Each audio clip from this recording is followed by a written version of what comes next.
نماز اور اس کی شرائط۔ اعوذ باللہ من الشیطان الرجیم، بسم اللہ الرحمن الرحیم۔ حضرت ابو ایوب انصاری رضی اللہ عنہ بیان کرتے ہیں کہ ایک آدمی نے حضرت صلی اللہ علیہ وآلہ وسلم کی خدمت میں عرض کیا، اے اللہ کے رسول، کوئی ایسا عمل بتائیے جو مجھے جنت میں لے جائے اور آگ سے دور کر دے۔ آپ صلی اللہ علیہ وآلہ وسلم نے فرمایا، اللہ تعالیٰ کی عبادت کر، اس کے ساتھ کسی چیز کو شریک نہ ٹھہرا، نماز پڑھ، زکوٰۃ دے اور صلہ رحمی کر، یعنی رشتہ داروں کے ساتھ پیار و محبت سے رہ۔ حضرت جابر بیان کرتے ہیں کہ میں نے حضرت صلی اللہ علیہ وآلہ وسلم کو یہ فرماتے ہوئے سنا کہ نماز کو چھوڑنا انسان کو شرک اور کفر کے قریب کر دیتا ہے۔ حضرت عثمان بن عفان بیان کرتے ہیں کہ حضرت صلی اللہ علیہ وآلہ وسلم نے فرمایا، جو شخص اچھی طرح وضو کرے، اس کے قصور اس کے جسم سے یہاں تک کہ اس کے ناخنوں کے اندر سے بھی نکل جاتے ہیں۔ حضرت عبداللہ بن مسعود رضی اللہ تعالیٰ عنہ بیان کرتے ہیں کہ میں نے حضرت صلی اللہ علیہ وآلہ وسلم سے پوچھا، کون سا عمل اللہ تعالیٰ کو زیادہ پسند ہے؟ آپ صلی اللہ علیہ وآلہ وسلم نے فرمایا، وقت پر نماز پڑھنا۔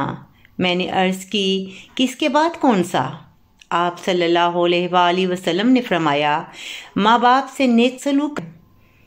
حضرت ابو ہریرہ رضی اللہ تعالیٰ عنہ بیان کرتے ہیں کہ جب نماز کھڑی ہو جائے تو فرض نماز کے سوا کوئی اور نماز پڑھنا جائز نہیں۔ حضرت ابو ہریرہ رضی اللہ تعالیٰ عنہ بیان کرتے ہیں کہ میں نے حضرت صلی اللہ علیہ وآلہ وسلم کو یہ فرماتے ہوئے سنا، جب نماز کھڑی ہو جائے تو تم دوڑ کر اس میں شامل نہ ہوا کرو، بلکہ وقار اور آرام سے چل کر آؤ۔ نماز کا جو حصہ امام کے ساتھ مل جائے پڑھ لو، اور جو رہ جائے اسے بعد میں پورا کرو۔ حضرت ابو ہریرہ رضی اللہ تعالیٰ عنہ بیان کرتے ہیں کہ حضرت صلی اللہ علیہ وآلہ وسلم نے فرمایا، جب تم میں سے کوئی شخص لوگوں کو نماز پڑھائے تو وہ ہلکی پڑھائے، کیونکہ ان میں کمزور، بیمار اور بوڑھے بھی ہوتے ہیں، ان کا بھی خیال رکھنا چاہیے۔ جب تم میں سے کوئی تنہا نماز پڑھے تو پھر جتنی لمبی چاہے وہ پڑھے۔